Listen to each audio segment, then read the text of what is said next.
En général, j'essaie de distinguer entre le futur et l'avenir. Le futur, c'est ce qui, demain, tout à l'heure, le siècle prochain, deviendra, ce qui est deviendra. Donc, il y a le futur des programmes, le futur prévisible, predictable, programs, prescriptions, tout ce qui, en quelque sorte, peut être scheduled, donc prévu. Et l'avenir, je préfère le mot avenir, to come, parce que ça se réfère à quelqu'un qui vient, à ce qui vient et qui, venant, arrivant, n'est pas prévisible. Et pour moi, c'est ça, le vrai futur, qui est unpredictable. L'autre qui vient sans que je puisse même l'attendre d'une certaine manière, sans que je puisse m'y attendre. Donc s'il y a du vrai futur au-delà du futur, c'est l'avenir en tant qu'il est la venue de l'autre là où je ne peux pas le prévoir.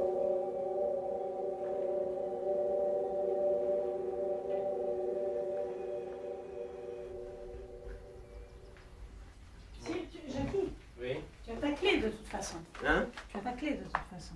Oui, j'ai la clé. Si jamais tu es en retard, je pars.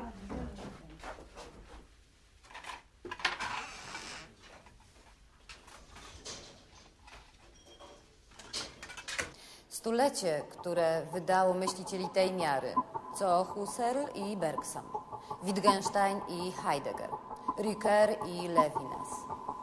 Zdawałoby się, że ta sekwencja wielkich jest zamknięta. Któż mógłby równać się z nimi? Tymczasem na liście obecności wielkich tego stulecia nie może zabraknąć Jacques'a Derrida.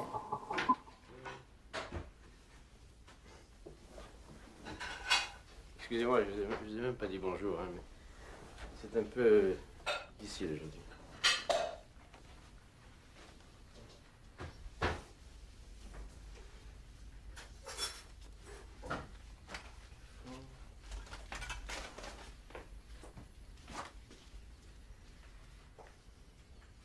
Good evening. Later on tonight's Late Show, we look at the French philosopher Jacques Derrida, founder of the post-structuralist mode of analysis known as deconstruction, and internationally acknowledged by many as one of the most innovative and inspiring of contemporary philosophers. Bon, j'ai la clé, alors tu fermes si tu veux. Vous me suivez alors?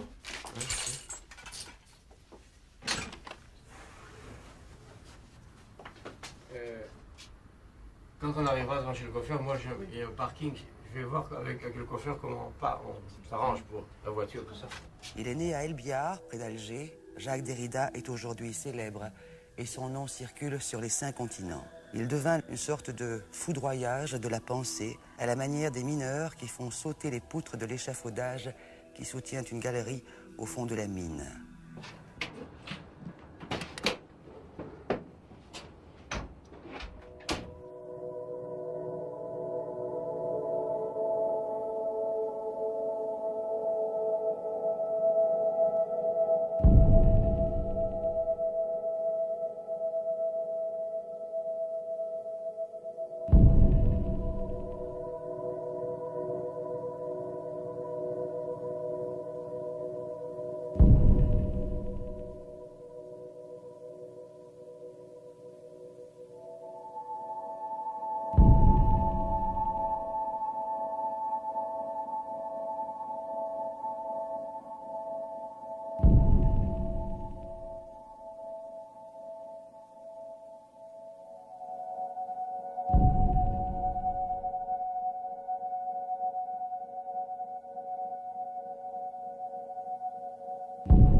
My theory is that Americans exist to the degree that they're being filmed or believe themselves to be filmed. Yeah, So this is the natural condition. You see how Americanized I am now.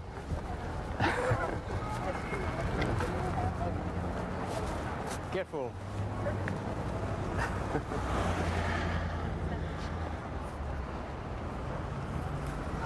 She sees everything around me. She's totally blind. That's the image of the philosopher who falls in the well, you say? Yes. While looking at the star.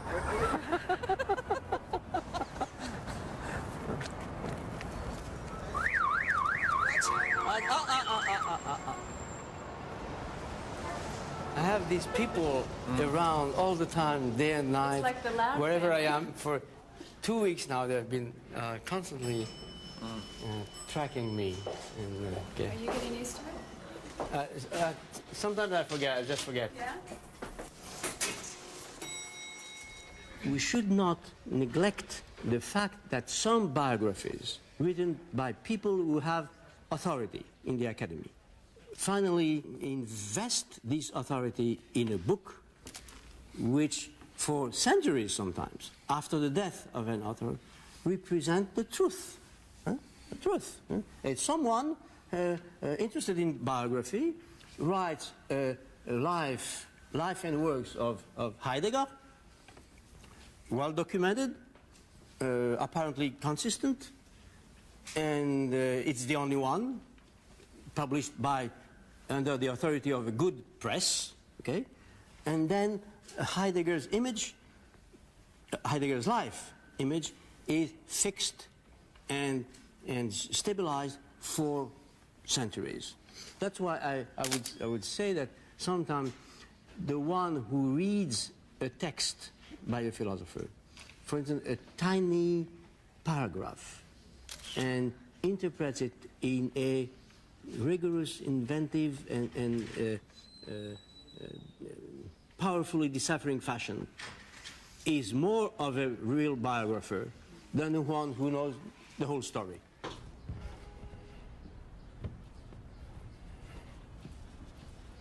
This is the blue jacket I have.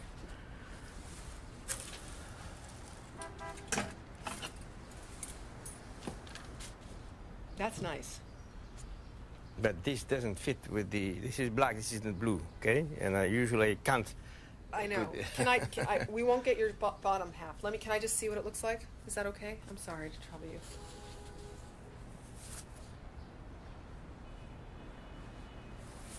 As you know, the traditional philosophy excludes biography, considers biography as something external to philosophy. You remember Heidegger's statement about Aristotle.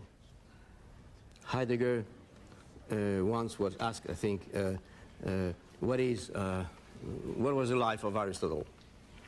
What could we answer to the question, what was Aristotle's life?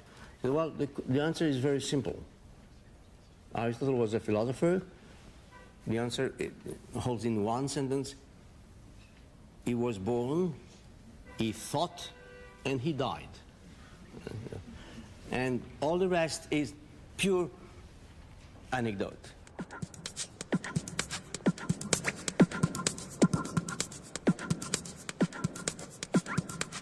His mother's grave is profaned. His parents never read any of his books. He cries out, "Mommy, I'm scared," every night until she lets him sleep on a sofa near them. One side of his face is paralyzed for 3 weeks, leaving his eye open continuously, unblinking.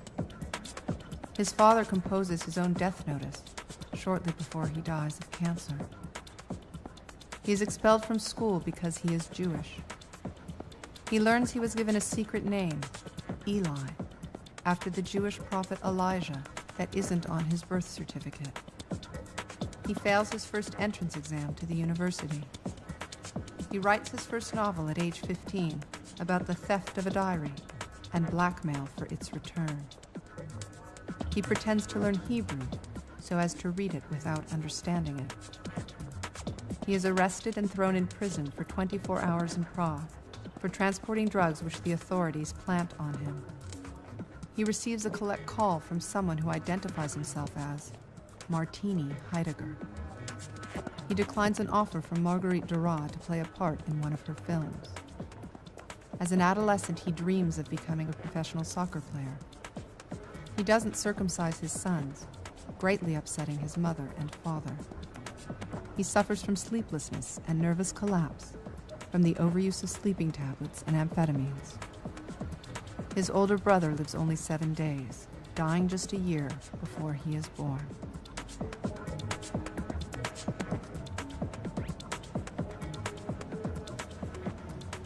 Classical philosophers usually avoid autobiography. It is because they think it's indecent. That is, a philosopher should not speak of himself as an empirical being.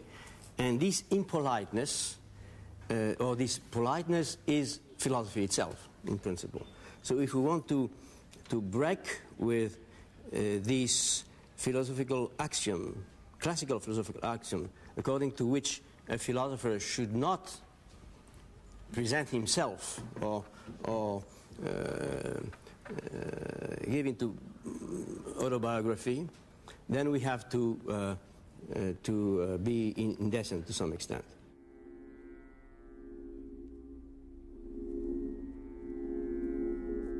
We no longer consider the biography of a philosopher as a set of empirical accidents that leaves one with a name that would then itself be offered up to philosophical reading, the only kind of reading held to be philosophically legitimate. Neither readings of philosophical systems nor external empirical readings have ever in themselves questioned the dynamics of that borderline between the work and the life, between the system and the subject of the system. This borderline is neither active nor passive. It's neither outside nor inside. It is most especially not a thin line, an invisible or indivisible trait that lies between the philosophy on the one hand and the life of an author on the other.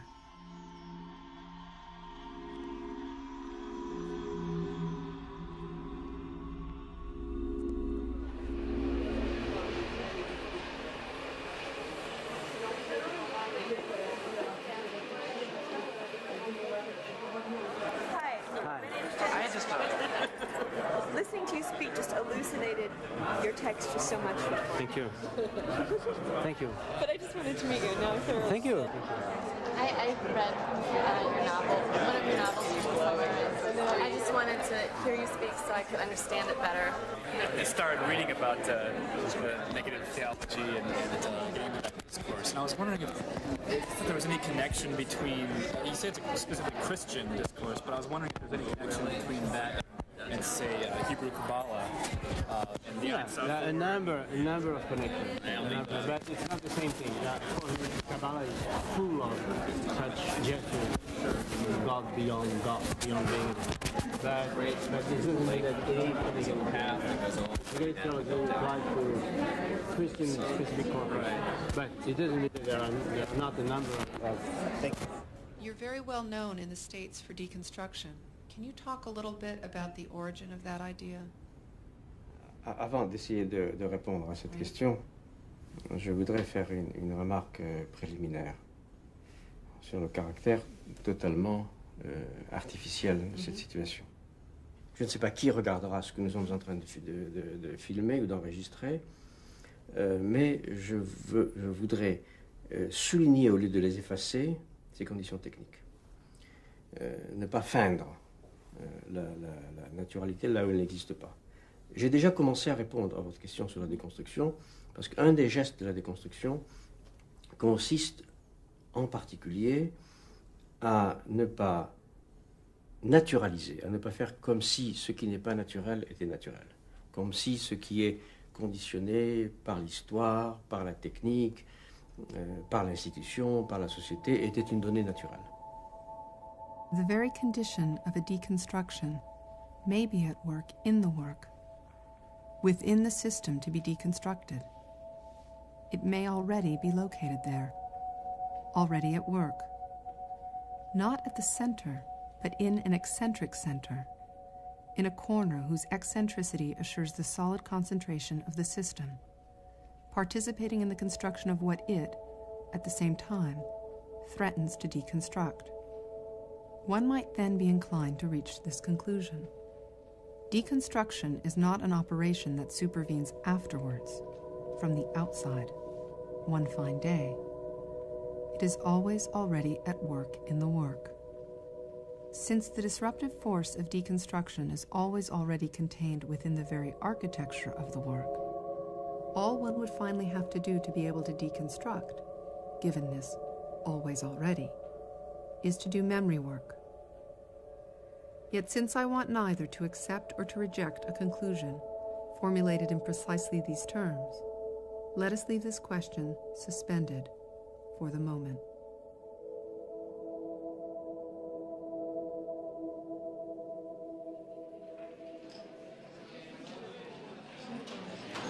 Alors, je vous dois quelques explications et même demandes d'autorisation au sujet de ce que vous voyez là à ma gauche, ce dispositif cinématographique.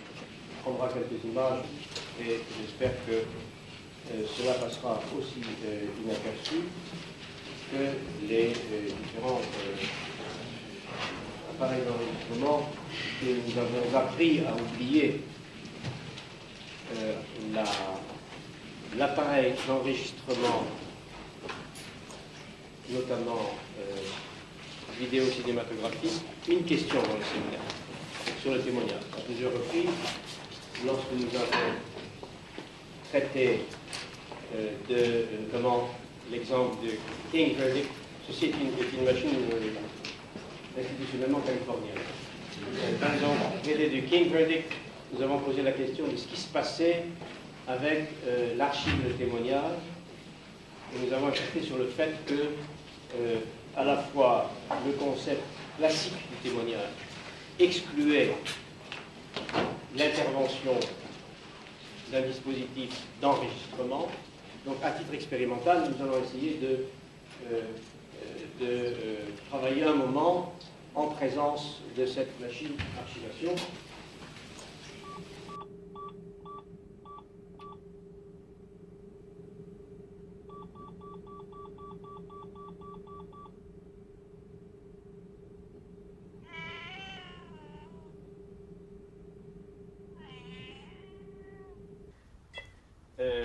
Agnès m'a appelé hier au sujet de notamment de la rencontre de Gachet. Oui. Oui, oui.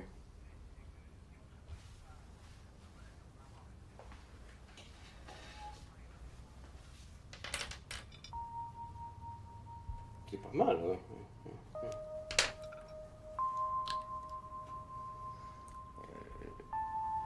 Oui.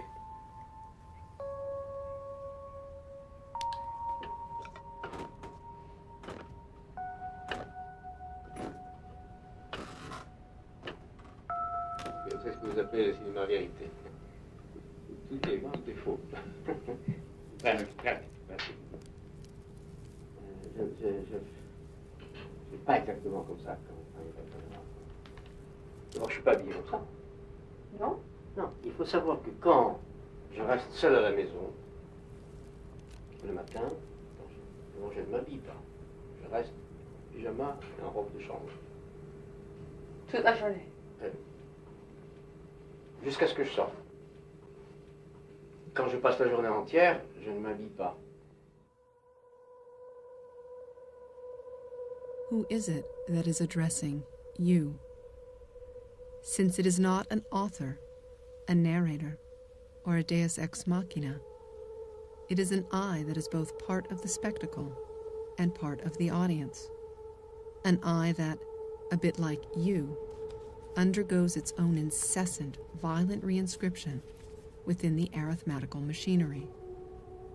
An I that, functioning as a pure passageway for operations of substitution, is not some singular and irreplaceable existence, some subject or life, but only rather moves between life and death, between reality and fiction, an I that is a mere function or phantom.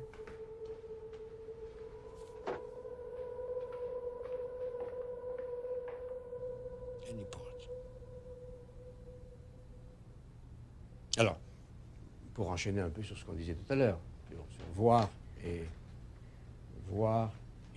toucher en quelque sorte. Hein. Voir et parler, voir et toucher. Au lieu de m'enfoncer dans une profonde méditation sur le voir, qui m'a beaucoup occupé ailleurs, je ne vais pas répéter ce que j'ai dit ailleurs, sur l'œil et la vue, j'ai écrit des tonnes de textes là-dessus. Ce qui m'importe quant aux yeux, c'est que c'est la partie du corps qui ne vieillit pas. Autrement dit, quand on cherche son enfance, à travers tous les signes de vieillissement du corps, qu'il s'agisse de l'avachissement des muscles, du blanchissement des cheveux, etc., du poids, de la taille. Quand on cherche l'enfance, on regarde les yeux. Et ce qui est saisissant, c'est que un homme de mon âge garde les yeux de son enfance. Et donc, les yeux... Alors, il y a toute une littérature. Hegel disait que les yeux, c'est la manifestation de l'âme au dehors. Hein, que c'est à travers les yeux que l'âme, qui est au-dedans, se montre au dehors. Eh bien, je traduirais ça comme ça, en disant qu'au fond, le regard n'a pas d'âge. Les yeux sont les mêmes toute la vie. Et je dirais quelque chose d'un peu voisin, quoique non identique, au sujet des mains. Dans le livre que je viens de publier sur le toucher, je parle beaucoup, c'est un livre sur les mains. Je me suis beaucoup intéressé aux mains des philosophes. J'ai écrit un texte sur les mains de Heidegger, puis dans ce texte, il y a une question des mains de Kant, de Husserl. Donc la main des philosophes est une chose qui m'intéresse beaucoup. Et ce qu'ils disent sur la main, et sur le privilège qu'ils accordent à cette partie du corps humain qu'est la main, sans tenir compte du fait qu'il y a une histoire de la main, que le devenir homme, ce qu'on appelle l'hominisation de l'animal, passe par la transformation de la main. Je crois que non pas le corps de la main reste identique, je crois que la main change de l'enfance à la vieillesse.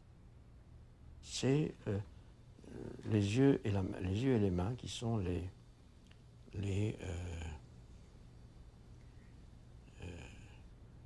signes de reconnaissance, les signes auxquels on identifie l'autre, et donc ce par quoi on s'identifie.